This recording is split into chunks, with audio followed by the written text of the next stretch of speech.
प्रिय भक्तजनों, आज मैं आपको होलिका दहन की पावन कथा सुनाने जा रहा हूँ। आपको बता दें कि होली का त्योहार जब जब भी आता है तब तब यह त्योहार भक्त प्रहलाद की याद दिलाता है। पौराणिक कथाओं के अनुसार बताया जाता है कि हिंदू पंचांग के अनुसार वर्ष के अंतिम माह फागुन माह पूर्णिमा को होलिका दहन होता है। होली की पौराणिक कथा 4 घटनाओं से जुड़ी है। पहली, होलिका और भक्त प्रहलाद का गुणगान करने जा रहा हूँ।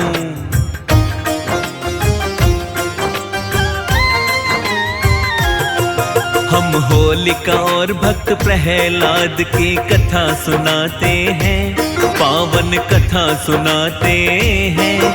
क्यों फागुन पूर्णिमा को होलिका दहन मनाते हैं, हम कथा सुनाते हैं। हम होलिका और भक्त प्रहलाद की कथा सुनाते हैं, पावन कथा सुनाते हैं। क्यों फागुन पूर्णिमा को होलिका दहन मनाते हैं, हम कथा सुनाते हैं। ये कथा है बड़ी महान, सुनकर होता कल्याण। ये कथा है बड़ी महान, सुनकर होता कल्याण।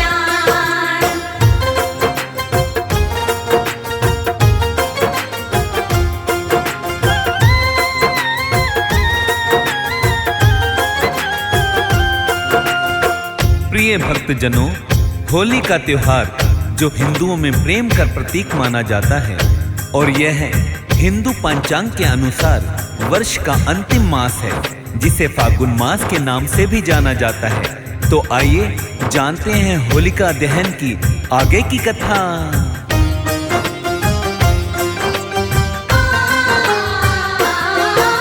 शिव गौरा के पुत्र गणेश करूं प्रथम वंदन। श्री नारायण शिव गौरा का करते हैं सुमिरन। तत्पश्चात होलिका दहन की कथा सुनाएंगे। पुराण ग्रंथों में वर्णित हम वो सत्य बताएंगे। वर्ष में 12 मास है, होते आते पर्व अपार। फागुन मास अंतिम मास है हिंदुओं के अनुसार। फागुन मास की पूर्णिमा को ये पर्व मनाते हैं। होलिका दहन का उत्सव सभी खुशहाल मनाते हैं। बड़ा ही पावन है ये पर्व, सभी बतलाते हैं, सभी बतलाते हैं। क्यों फागुन पूर्णिमा को होलिका दहन मनाते हैं, हम कथा सुनाते हैं। ये कथा है बड़ी महान, सुनकर होता कल्याण। ये कथा है बड़ी महान, सुनकर होता कल्याण।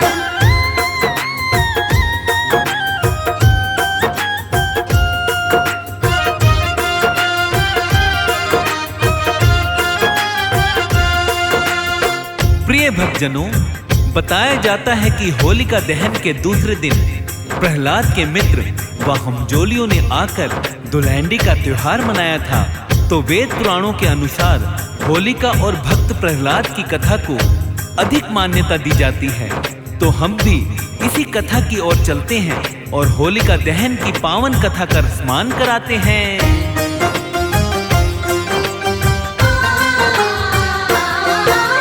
ऋषि कश्यप ने पत्नी दिति से पाई 2 संतान। दोनों अति बलशाली थे, दोनों ही शक्तिमान। हिरण्याक्ष और हिरण्याकश्यप दिए दोनों को नाम। दोनों भाइयों ने ब्रह्मा जी का किया है तप और ध्यान। करी तपस्या भारी फिर ब्रह्मा जी आए हैं। चाहिए क्या वरदान तुम्हें, फिर जानना चाहते हैं। हिरण्याक्ष ने वर पाकर ब्रह्मा को किया प्रणाम। हिरण्याकश्यप बोला मुझे दो अमरता का वरदान। क्या बोले ब्रह्मा जी तुमको रहस्य बताते हैं। हम रहस्य बताते हैं, क्यों फागुन पूर्णिमा को होलिका दहन मनाते हैं, हम कथा सुनाते हैं। ये कथा है बड़ी महान, सुनकर होता कल्याण। ये कथा है बड़ी महान, सुनकर होता कल्याण।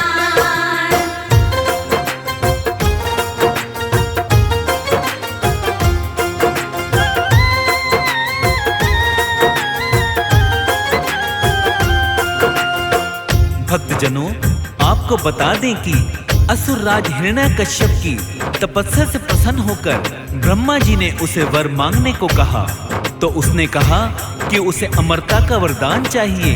ब्रह्मा जी ने कहा कि यह संभव नहीं और कुछ मांगो, तो उसने कहा कि आपके बनाए किसी प्राणी, मनुष्य, पशु, देवता, दैत्य, नागादि किसी से मेरी मृत्यु ना हो, मैं समस्त प्राणियों पर राज्य करूं। मुझे कोई ना दिन में मार सके और ना रात में, ना घर में, ना अंदर, ना बाहर मार सके। फिर क्या हुआ, आइए जानते हैं इस कथा के माध्यम से।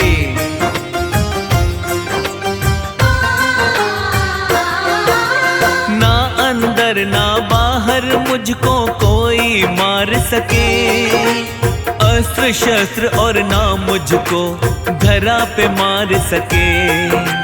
ना आकाश और ना पाताल में, ना ही स्वर्ग में, नर नारी मारे ना मुझको, ना ही नरक में। इतना दे वरदान तो ब्रह्मा चले ही जाते हैं, इधर इंद्र दैत्य की पत्नी बंदी बनाते हैं। इंद्र देव फिर लेके कयाधु चले स्वर्ग की ओर, देवर्षि नारद जी मिल गए आते दूजी ओर। देवर्षि फिर इंद्र देव को तो समझाते हैं, हाँ हाँ वो समझाते हैं, क्यों फागुन पूर्णिमा को होलिका दहन मनाते हैं, हम कथा सुनाते हैं।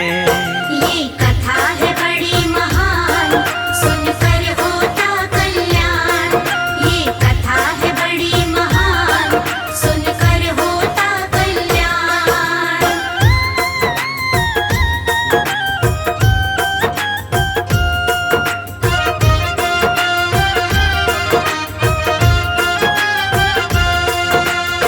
भक्तजनों, नारद जी ने इंद्रदेव को उपदेश दिया कि आप ये पाप कर रहे हैं। देवर्षि का उपदेश सुनकर इंद्र हिरण्यकश्यप की पत्नी क्याधु को महर्षि के आश्रम में ही छोड़कर स्वयं देवलोक चले गए।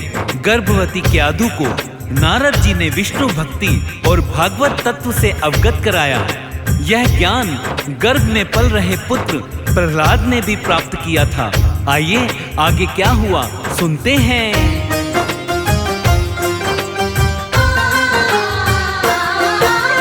प्रहलाद नारायण भक्ति गर्भ में पाए थे, दैत्य राज भी वर पाकर फिर लौट ही आए थे।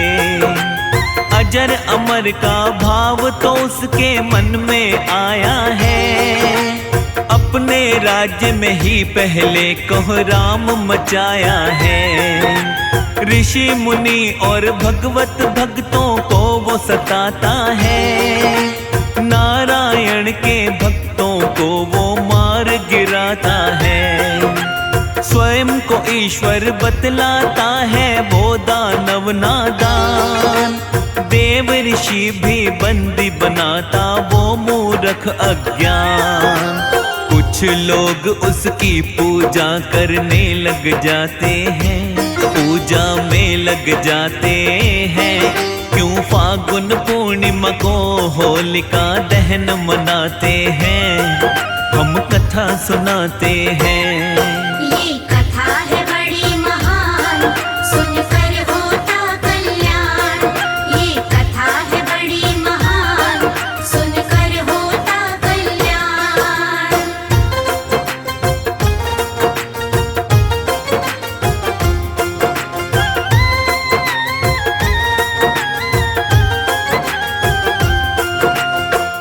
प्रियजनों, उचित समय पर बाद में प्रहलाद का जन्म हुआ तो राज्य में खुशियां मनाई गई। हिरण्याकश्यप के 4 पुत्र थे, अनुहल्लाद, हल्लाद, भक्त प्रहलाद और संघहल्लाद। प्रहलाद का उपनयन संस्कार उसके गुरुकुल में भेजा गया। कुछ समय बाद हिरण्याकश्यप को यह जानने की उत्सुकता हुई कि गुरुकुल में मेरे पुत्र क्या सीख रहे हैं। उन्होंने प्रहलाद को बुलाकर पूछा, तुमने गुरुकुल में क्या सीखा है? पिता के मुख से यह सुन भक्त प्रहलाद ने भगवान विष्णु की नवविध भक्ति का गुणगान किया।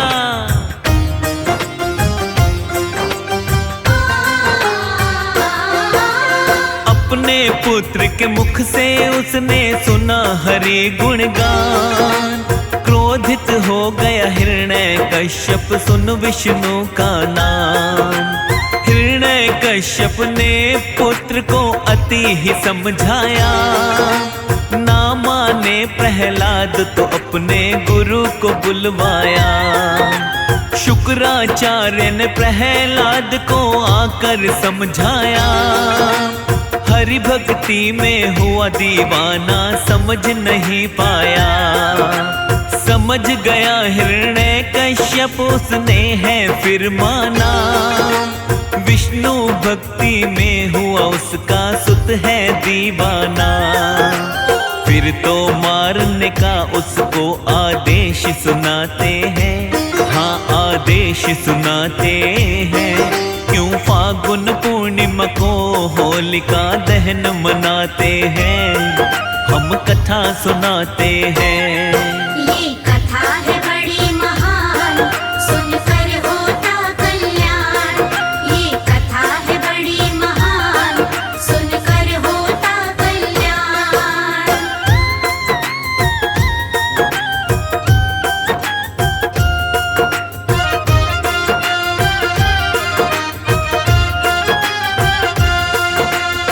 प्रिय भक्तों, आपको बता दें कि हिरण्याकश्यप ने प्रहलाद को विष्णु नाम रखने के लिए मना किया था तथा गुरु शुक्राचार्य ने भी समझाया, किंतु वह नहीं माना।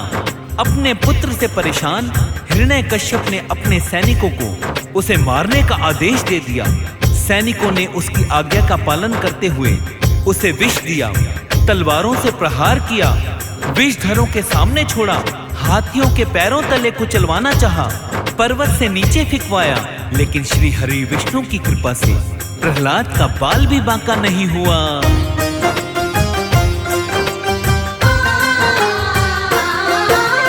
8 दिनों तक बंदी बनाकर सुत को रखवाया।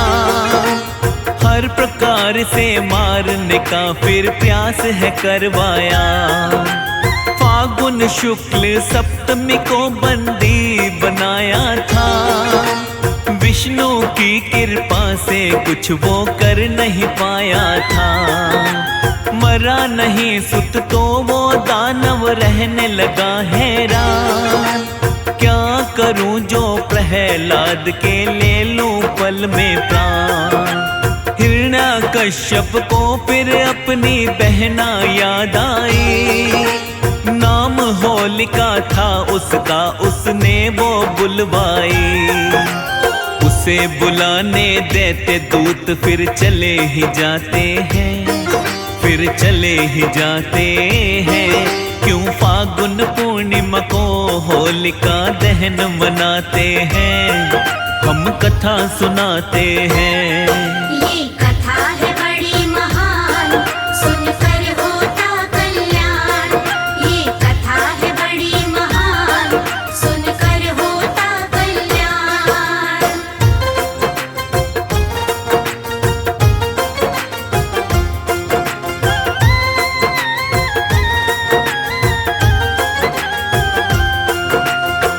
भक्तजनों, आपको बता दें कि हिरण्याकश्यप को अपनी बहन की याद आती है तो वह अपने दूतों को भेजकर बहन होलिका को बुलवाता है और सारा हाल बताता है। भाई की परेशानी सुन बहन होलिका ने कहा कि आप चिंता ना करें भैया, मुझे ब्रह्मा से वरदान प्राप्त है कि मैं किसी भी प्रकार से अग्नि में जलकर नहीं मर सकती हूँ। अग्नि में तो सभी भस्म हो ही जाते हैं। आइए आगे क्या होता है सुनते हैं।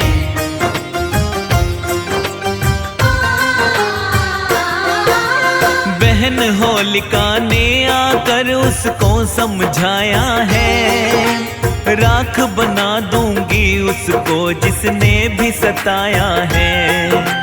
बहन की बातें सुन दानव फिर तो हर्षाया है, यही उम्मीद थी तुमसे बहना ये बतलाया है। बोली होलिका मुझको ब्रह्मा से है मिला वरदान, शीत लपट जो मुझको भैया ना होता नुकसान। मेरे साथ में जो भी होगा वो जल जाएगा, कितना भी हो माया भी वो बच ना पाएगा। क्या बोला है हिरण्याकश्यप वो बतलाते हैं, हम वो बतलाते हैं। क्यों फागुन पूर्णिमा को होलिका दहन मनाते हैं, हम कथा सुनाते हैं। ये कथा है बड़ी महान, सुनकर होता कल्याण। ये कथा है बड़ी महान, सुनकर होता कल्याण।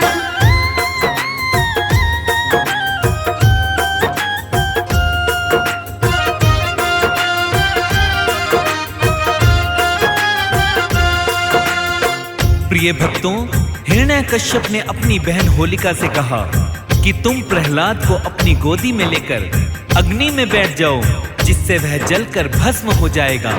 होलिका को वरदान था कि उसे अग्नि तब तक कभी हानि नहीं पहुंचाएगी जब तक कि वह किसी सद्वृत्ति वाले मानव का अहित करने की ना सोचे।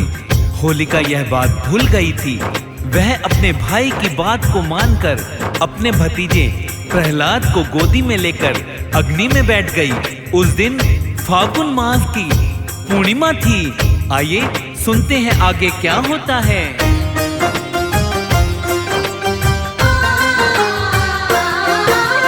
फिर तो होलिका ऐसी जली अति ही चिल्लाई है, चीर उड़ा प्रहलाद पे आबो राख बनाई है। हिरण्याकश्यप होके क्रोधित फिर तो आया है, भक्त प्रहलाद खंबे से फिर बंदी बनाया है। प्रहलाद ने पिता को अपने अति समझाया है, किंतु असुर ने एक न मानी समझ न पाया है। बोला दानव मैं भगवान हूँ मेरी कर पूजा, मेरे अलावा इस सृष्टि पर और नहीं दूजा।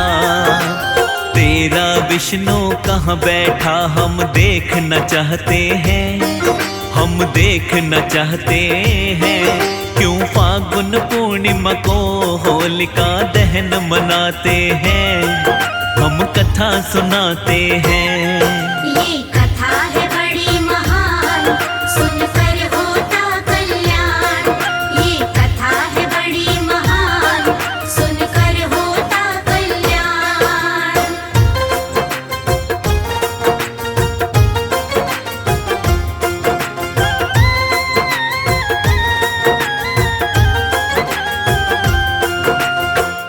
प्रियजनों, क्रोधित नेत्र लाल करते हुए हिरण्याकश्यप बोला, कहाँ है तेरा जगदीश्वर?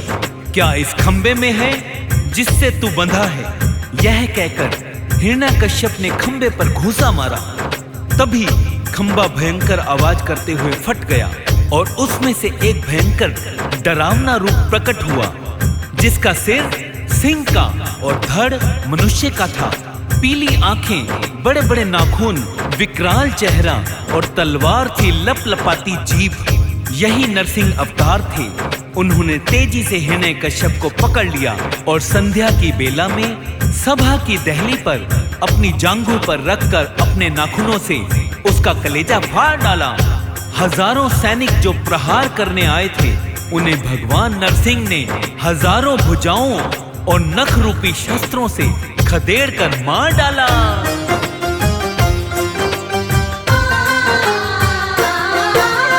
नरसिंह भगवन ने प्रहलाद का राज तिलक किया, दे वरदान भक्त को अपने है प्रस्थान किया।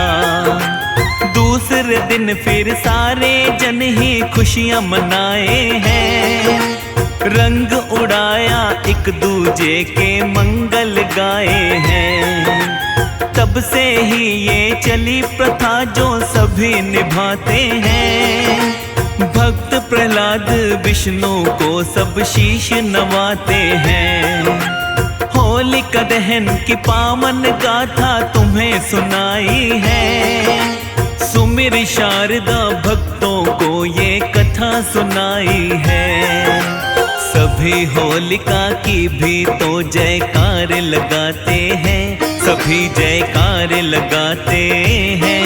क्यों फागुन पूर्णिमा को होलिका दहन मनाते हैं, हम कथा सुनाते हैं।